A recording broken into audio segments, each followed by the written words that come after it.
So the lighting is bad, the audio probably isn't the best, and my camera is about to die. But I've driven out here, so I might as well record this video. So the reason I'm making this video is because I needed a video like this, and I still do need a video like this.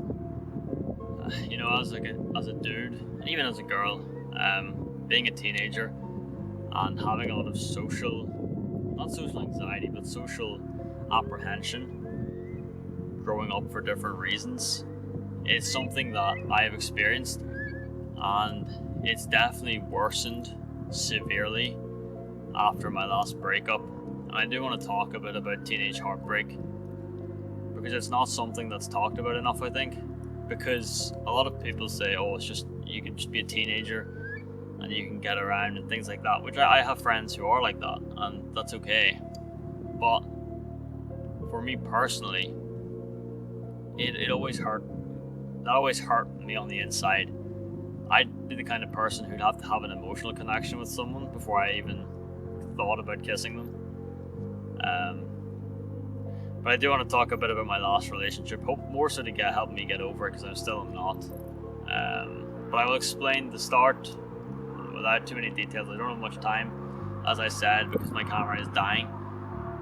But yeah, so yeah, okay. I'm not going to do many cuts in this video. There will be a few if I pause for too long, but that's about it. So basically, there was this girl that I met. I found out about her because I went to go see a local musical show, and she was in it, and I thought she was really pretty. But I found out that she was dating someone, so I couldn't obviously talk to her, unfortunately. Our paths didn't really cross much after that. I think I might have saw her once or twice. But then I decided to do this musical because someone I knew I was doing it, so I decided, I'll audition, and I ended up getting the lead role. Not the lead role, sorry. I ended up getting a supporting role, but I got like a decent part, believe it or not. I had no experience. And then the girl that I liked, coincidentally, ended up being my wife in the show. And we hit it off a lot. And I remember I was on holidays visiting family back home around Christmas time, so Christmas 2023. And I was having all these weird dreams of like me and her together in a relationship, and I'd always wake up so disappointed because I knew it. I thought it couldn't happen. I thought it wasn't possible to happen because I thought she was out of my league. And because I liked her, she's the only girl I really liked. Like, I really, really liked her. Basically, I'm sitting in my grandma's house, and my friend calls me, and he tells me that this girl had broken up with her boyfriend, and that she said that I was really attractive. She said I was the prettiest boy from my hometown, which meant a lot because I've always dealt with sort of, not body issues in terms of physique as well, because I did grow up quite skinny, and I still am. I'm not that like muscular, especially for someone who does fight. It is an insecurity. It's why I wear t-shirts when I fight, because of that, because I don't like my physique very much. I'm sorry if it's dark, by the way. I don't have lighting gear, but so basically, I'm thinking, oh my gosh, this can't be real. I was so happy, and nothing really happened for all of January. And I remember in early February, and it didn't really happen in January because we didn't have much like rehearsal time, so I didn't really see her. And I didn't have her phone number because I didn't have Snapchat. I don't have Snapchat or Instagram or anything like that. I just have WhatsApp. And eventually there was a night out that she was going to, but coincidentally I ended up there. And my friends were like, oh, I'll go up and talk to her. I was kind of shy. I am quite a shy person typically, and I was nervous, so I didn't. And then she ended up kissing someone else, and I felt like sick after that. I was in a bad mood for the rest of the night. Then she came up and talked to me for a bit, but I was sort of a bit off put by it. And then we went home. Anyway, and the next day I'm in school preparing for a fundraiser, and I get a call from my friend, and he's telling me that this girl was texting how good I looked that night, and how she felt like she'd messed it up because she kissed this other guy. And I was like, no, it's not the case, because I hadn't made a move on her, which I still stand by that. I hadn't made a move on her, so That's kind of on me. But at the same time, and looking back now, if she had liked me that much, bell going off there. If she had liked me that much, she wouldn't have kissed someone else. She would have just talked to me, even if I was shy. Anyway, so next rehearsal, I ask for her number, and we start texting. Texting's, it's going great. We're getting along well, and I'm going to Africa soon. I was going to go to Africa soon. So I decided, I'm just remembering all of like the times, like the good times, and that is the hardest part. It's been about a month and a half, but that is still the hardest part. And I remember I was texting her all the time. Not all the time, I didn't text much, but like for me it was all the time because I don't really spend much time on my phone. And I was going to go away to Africa, and she was actually at the big fundraiser that went on.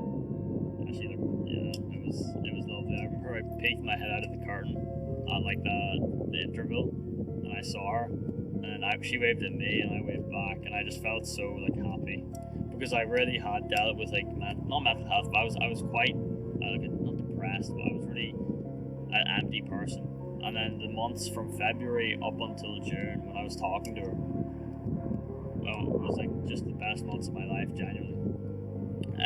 So I knew I was going to Africa soon. It was what we were fundraising for, and I might make a video on that at some point. I'm sorry, it's getting so dark, so I'm gonna have to try brighten this up in post, and I'll make things better. But I wanted to record this today because I had to get it off my mind.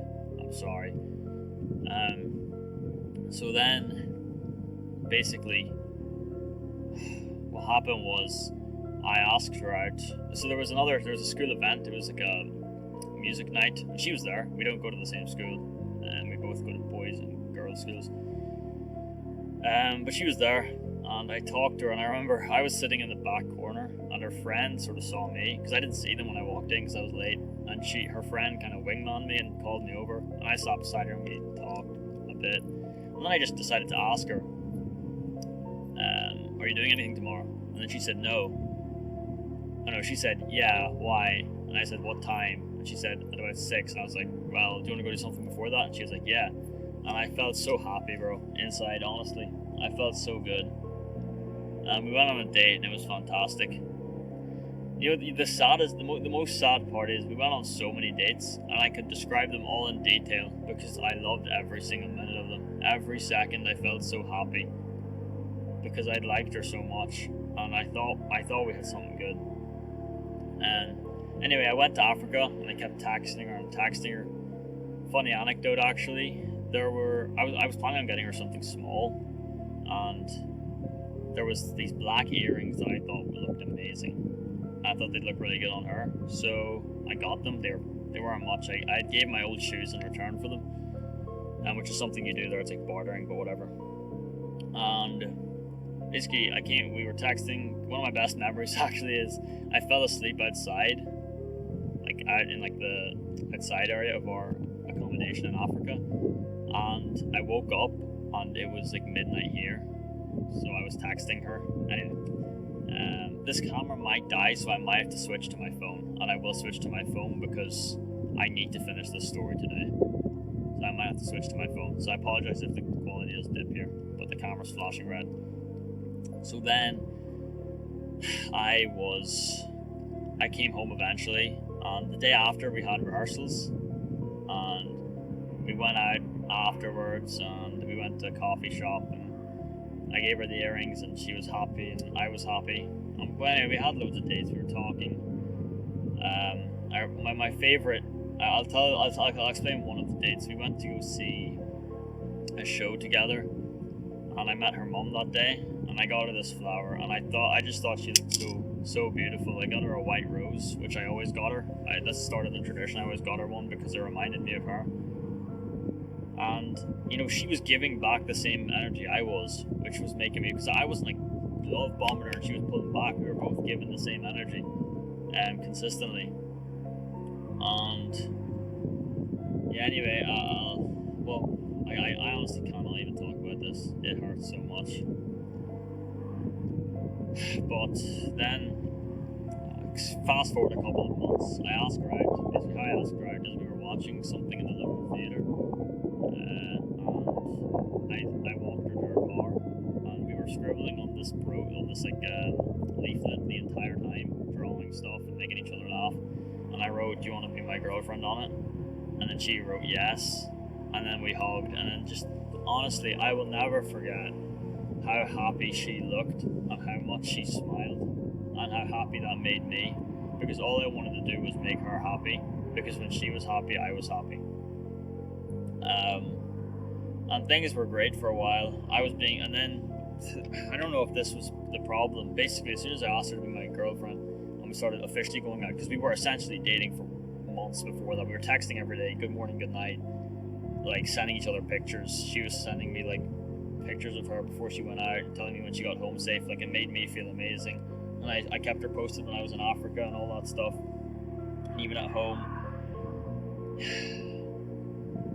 And I remember one day we went on a date, and it was the start of exam season, and we were both getting into exams. She had her exams before me, and I had mine a bit after her.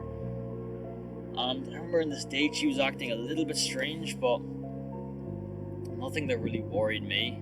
Still relatively normal, but just a wee bit like I assumed it was up to the stress of the exams. Same thing, White Rose. The chemistry was there, but she was a bit not. I don't think she was thinking of breaking up with me at this point. I don't even know, but I don't want to think about it. But nothing. I don't know what I did. I don't know if I did do anything. But anyway, then she sort of starts to go silent for 2 weeks, and it starts to play on my mind, because I think that she's going through something bad. Like, I thought she was really stressed with exams, so I always told her, like, don't worry, you can call me if you need to. I'm always here for you. And I remember there was people were talking about there was a car crash. This is how much I cared for her in like her local area. She lives kind of like a bit further away, like half an hour away from me maybe. And I was terrified that someone in her family was involved. I think that happened twice when we were talking. Anyway, so this girl starts to pull back a bit, and I throw it all up to exams, and I always tell her, I'm like, you're doing so well, you're going to do amazing. Like after this is done, we're going to talk to each other more. And I started to notice when I mentioned things to her about the future, like we talk about going to prom and stuff, and we talk about what we do, how she'd meet my parents because I'd met her mom, and what we do after exams. And then she sort of stopped talking about that when I mentioned it. She didn't. So then I started to think, like, oh wait, what's going on here? And basically, unfortunately, the next day, this is when I had a deep feeling she was going to break up with me, was she finished her exams before me, and she had a night out to celebrate with her friends, and usually she'd send me pictures of what she's wearing, and then she'd text me before she left. She'd text me when she gets home, and I asked her, "Oh, what are you wearing?" She said, "Oh, I don't know, I haven't picked it yet." And I was like, "Oh, when you picked it, let me know." And then she just didn't text me. And I was worried because I thought like maybe something happened when she went. So then I just texted her before I went to bed. I was like, "When you get home safe, text me." And then eventually she just said, "I'm home safe," with like a smiley face emoji, and that's when I sort of knew, because previously if she didn't text me for something like that, she would apologize, because not that she needed to, but it felt nice that she would. Anyway, so we went on our last date, and that, I wouldn't even call it dates, when she broke up with me. Now, this probably sounds like a really short relationship. It was, but it wasn't. We did so much in the time, but I'm skipping over because my camera's gonna die, and I don't need to go into detail because those are memories for me, and they don't really add to this video. Anyway, so then we go on a date. Anyway, we're walking, and she says to sit down. Like, can we sit down? And my heart dropped, because I was like, oh sure, she's gonna break up with me. But then we couldn't sit down, so we kept on walking, and I was talking to her, and I was talking to her about my upcoming fight and asking her if she still wanted tickets, and she was like, oh, I have to check if my drama's on at the same time. She has a performance, and I knew it wasn't, because I checked myself. I knew it wasn't. So this is sort of like a test to see, and I thought. Okay. So unfortunately my video cut out there because my camera didn't run on a battery. So this is going to be lower quality in every sense of the word, but we're going to continue. So the last thing I remember talking about was how I was telling her about my fight that was going up and if she wanted tickets. And I remember, anyway, I can't even talk about this. I was telling her about how I couldn't wait to see her drama show, and I'd go buy every ticket and I'd watch every single show in a row, even though it's the same show. She didn't even have a main part in it. I just wanted to support her because I loved her that much, and I really did love her more than she probably knew. So then another bench comes up and I say, oh, we can sit down. I completely forgot that I got what I had felt, and then when I decided, when we sat down, she was going on holidays like a couple of days after, so I got her a book, one of my football jerseys, so she could borrow it for the holiday, and a white rose with a love letter written on it, and in a little envelope on it. And I gave them all to her, and then she looked so sad, and I said to her, why do you look like you're about to cry? And then she just looked at me, and she had this look, I can't even, I remember it so vividly. That's the first time I'd seen her look like that. And she just didn't say anything, and I said, okay, I understand. I sort of just looked into the distance, and like, accepted. I said, well, I can't change your mind. And I said, there's no point in us being here.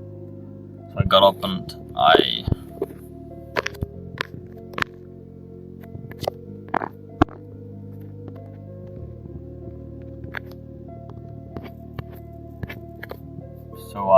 told her that there was no point in us being here. So we got up and we walked, and I had been close to her, walking close to her, because I was gonna do something so stupid, but it's kind of the humor that she got used to from me, where I'd be like, oh, let me see your hand, and I just hold her hand and walk. I was gonna do that on the way back, but clearly that didn't happen. So what happened was then I just didn't want to be near her, so I sort of walked on the other side, and she walked behind me, and she asked me like, oh, can I call my mom? And I said, yeah. And then she was like, I don't want you to think it's your fault. And I was like, well, whether you know it or not, I did something that has subconsciously or consciously changed your mind about me. Because no one goes from being so lovey-dovey with me to like not giving a shit about me in 2 weeks. So we walked, and eventually we got to where her sister was waiting for her on a turn, and I just was walking straight to get my mom. On the whole walk, by the way, I deleted every picture, video, and text, like a message we have. They're all gone. Occasionally I'll find one, like a text, like a picture, like today. I've forgotten to delete pictures of the flowers, because when I got her flowers, she sent me pictures of them in her house. Forgot to delete those, but they're gone now. I don't want to remember. And then, yeah, on the way back, I remember she was like, oh, this is my turn now, Mikkel. And I turned around and I gave her like a half-assed thumbs up, and I just walked off. I couldn't look at her. She looked so sad. Anyway, then I texted two of my friends. I decided to call one of them, and he was very supportive about things. And I will go in depth, checking the charge. I will go in depth in a later video about this, and I am going to make a part 2 to this video, a part 2 of dealing with teenage heartbreak. But the reason I wanted to make this today is because today is actually my ex-girlfriend's birthday, and well, at the time of recording this won't come out that day for privacy reasons, and it's like 11 p.m. But it's her birthday, and I had told her in like 3 dates leading up to it that to keep the 25th of August free. And the reason I said that is because I'd actually booked us flights, 2 tickets to London. London's her favourite city, to go watch one of her favourite shows, which is Wicked. It was being done in like a smaller production, but it was still a good production, and it got us decent hotel things. I obviously refunded all of it, and I got most of my money back.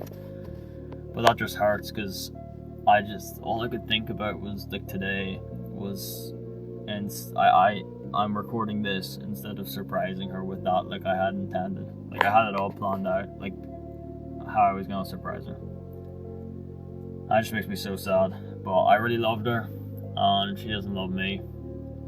And that's life. People move on. I suppose I will make a part 2 to this. I might even make it part of one video, but it's kind of dodgy where I am and it's pitch black. So I'm going to sign off, and I will potentially make this into a part 2, or I will just record the second part of the thing tomorrow and make it one big video. So I guess we'll see.